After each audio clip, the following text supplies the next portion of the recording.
Bismillahirrahmanirrahim. Alhamdulillahi Rabbil Alameen. Wa salatu wa salamu ala Sayyidina al-Mursaleen. Nabiyyina Muhammad wa ala alihi wa sahbihi ajma'een. So forgive me for sitting, it's just easier to use my laptop. I hope that's okay. So my name is Shahanaz, as Sheikh has kindly introduced. I'm currently studying for my PhD at the University of Exeter. I'm still very much at the early stages, looking at the early Hanafi tradition and legal linguistic analysis of Quran and Sunnah in that early period. Prior to that, I did my traditional studies at Ibrahim College for 6 years full-time, completing what is known as the Alimiya program. And I'll be touching on some of that experience today throughout my talk. I also had the opportunity to be part of a recent government-funded project based in SOAS, led by Alison Scott Bowman and other colleagues associated with Ibrahim College. And the aim of that project was to explore the idea of accreditation for Darul Ulooms, or traditional Muslim seminaries. It was called the Universities and Muslim Seminaries Project, but a significant part of that was to look at female scholarship and leadership within the Muslim community. So I'll be drawing on some of that as well. And of course, my focus will also be on experiences within the Sunni community and partly the subcontinent community, which makes up a large part of the community in the UK, as well as being responsible for many of the Sunni educational institutions in the UK. So that's just some context. A bit of repetition, perhaps, of what Dr. Amina has touched on, but I think these are important points. What is it that we actually mean by leadership? These are just some roles that come to mind from the Sunni context that may be considered leadership roles within our community. So the imam of a mosque, the idea of a khalifa as a political role, the scholar, the jurist, the judge, the mufti, and simply the teacher. Now, we know that some of these roles have never really been deemed within juristic kind of discussions to be within the scope of female leadership. And there is, arguably no precedent for them, but for others there are. And I think that's the remit in which many of us are having this discussion within our communities. Not the contemporary controversial, but what has generally been historically present and acceptable within our communities. And we see this kind of precedent from early on in our history. So Sahabiyat, who taught others, even men, and were scholars in their own right, sometimes standing firmly in contrast to their peers, where they believed something to be an incorrect interpretation. And this kind of learning and scholarship continued, such that we do find evidence of female jurists and muftis from the first 3 generations of Islam onwards. In some cases, we see that the Quran and Sunnah couldn't be understood fully without women. Lots of incidents that are to do with women specifically, or that only women narrate those hadith, those understandings. So some fiqh, for example, the hadith around washing the dead, which is one of the most comprehensive narrations around this practice, is narrated entirely by a woman.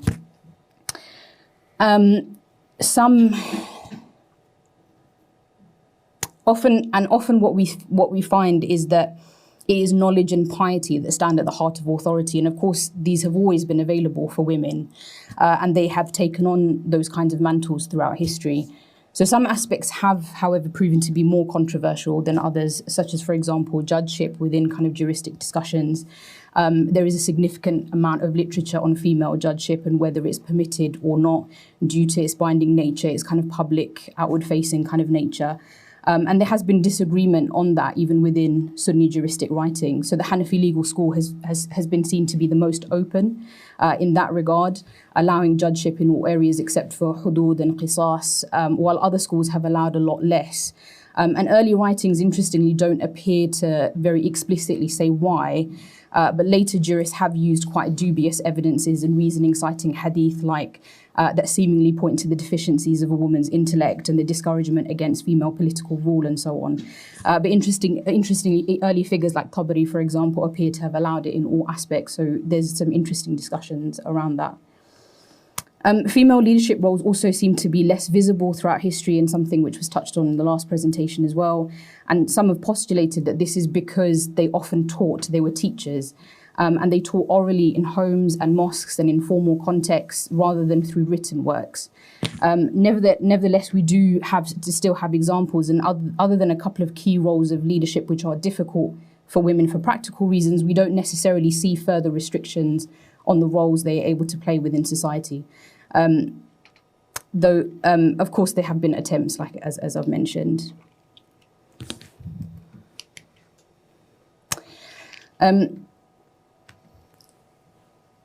So kind of fast forwarding into the present day, we find that avenues for scholarship are still open for women. Most scholars within the Sunni community in the UK would gain their traditional accreditation and authority via institutions known as Darul Ulooms. Primarily, these are Muslim seminaries delivering Alimiyya programs. Those graduating are often referred to as alims and alimas. And there are approximately 46 in the UK, mostly single-sex, with a few recent co-ed additions. Some take on students from secondary school age onwards, especially many of the traditional girls' Darul Ulooms, but others will be from 16 onwards. These were largely established by the South Asian community and modelled on what is called the Dars-e-Nizami syllabus, which originally stemmed from 17th century India. But a lot of the current day ones are kind of modelled on 19th century reformations that stem from Deoband. The Hanafi school of law dominated this movement and still does to a large extent, though with some historical nuances. And the traditional element of these Darul Ulooms also encompassed the Ijaza system, again, something that was referred to in the last presentation, which goes beyond the Deobandi movement and has been at the bedrock of our passing of knowledge as Muslims since the outset of scholarship in some way, shape or form. But this is still hugely important and maintains a link to the old way of doing things, even when methods and curricula are reformed. Now, women's only Darul Ulooms will be modelled essentially on this system, but yet they are often thought of as inferior, as places where young women are taught good character and how to be good mothers and wives. Yet when we spoke to a prominent women's Darul Uloom in London as part of the UMSEP research, the SOAS research, who had graduated a number of classes by that point, they outlined their objectives as things like giving women a grounding in Islam, catering for the needs of the community, facilitating independent study, giving them the ability to transmit knowledge, serve as a role model, creation of professional scholars. So these institutions very much see themselves as continuing the legacy of the prophets in the same way as male Darul Ulooms, and actually motivations for learning go beyond their own self-improvement. Now, these models are also changing in quite drastic ways, and the Darul Uloom that I studied at is testament to that, to some of those changes. So Ibrahim College was the first of these Darul Ulooms to introduce co-ed learning.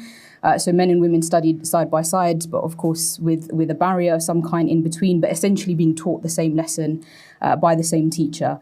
Unlike in traditional settings, we could also see the teacher and the teacher could see us, and that immediately changes the dynamics for female learning. This is just a list, just to give you an idea of everything we would have studied throughout the 6 years, most of which was developed and taught over the course of over a few years, so you would get repetitive subjects. Most of these subjects are the same as what you would find in a standard Darul Uloom, even down to many of the texts that were taught, but obviously with some obvious additions, things like Western thought on Islam, Western philosophy, research skills, and so on. Now, a large part of the research I was part of at SOAS on Darul Ulooms was around graduate outcomes and the challenges they face post-Alimiyya.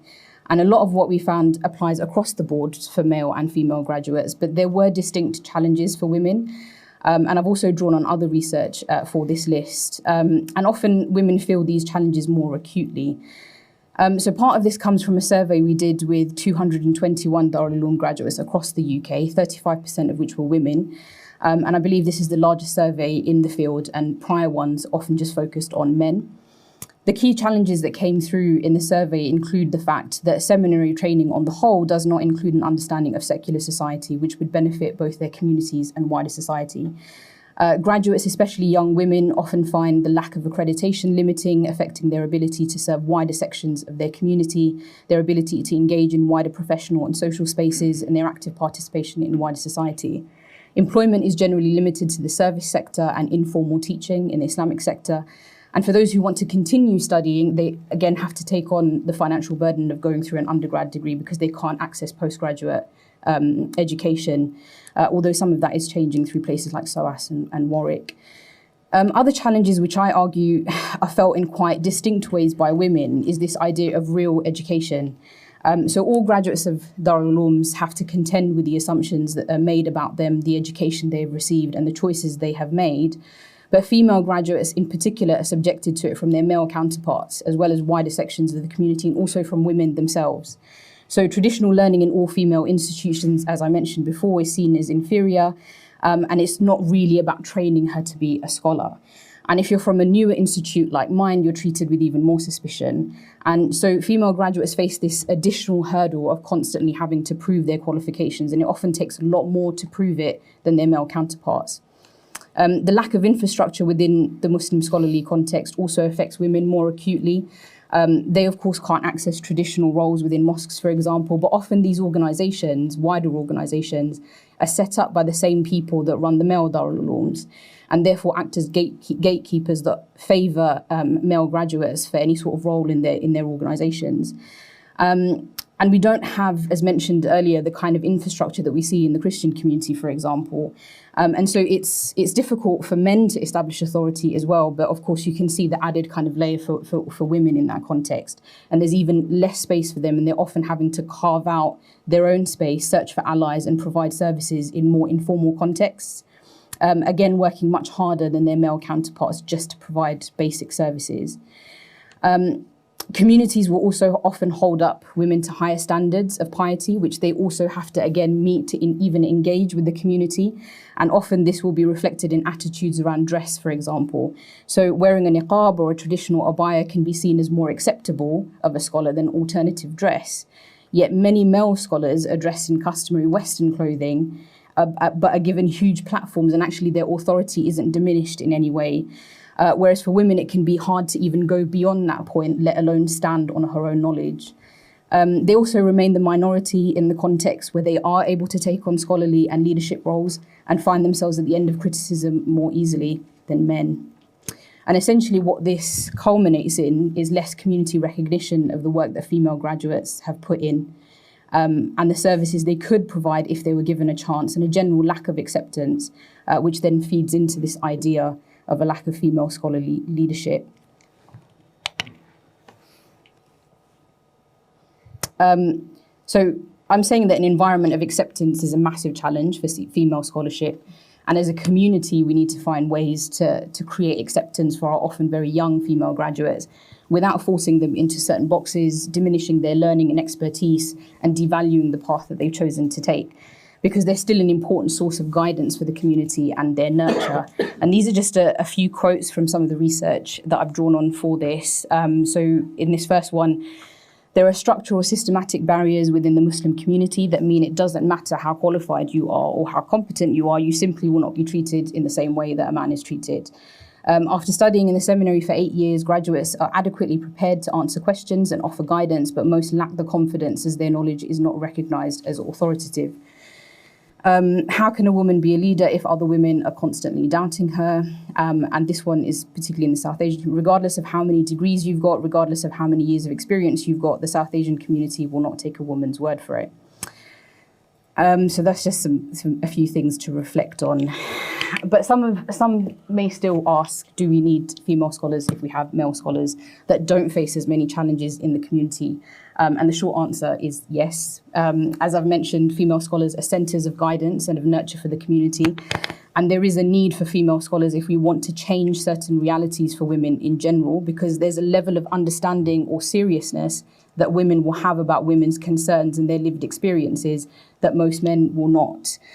So highly trained male scholars, for example, still find menstruation questions super taxing, right? They don't want to engage with it. And sometimes you might probe a really highly qualified scholar and he just is getting it wrong. But it's a fundamental part of the lives of half of the population. Not to mention experiences of marriage and divorce, as well as the fact that actually with the gender interaction parameters that we follow as Muslims, it's often just better to have women in a position to provide pastoral care for women as religious leaders than it is for men to be put in those positions. So I think there is a case for it. There has always been a case for it. The scope of that leadership and scholarship is still up for debate within our communities. I don't think anyone is asking for anything controversial, but merely for things that there is precedent for. And without these aspects of scholarship and leadership, without that female element, our communities are suffering. Our women are being left without learning and teaching. And I do think scholarship loses out overall. So that's just some food for thought. Sorry, I think I've kept in time.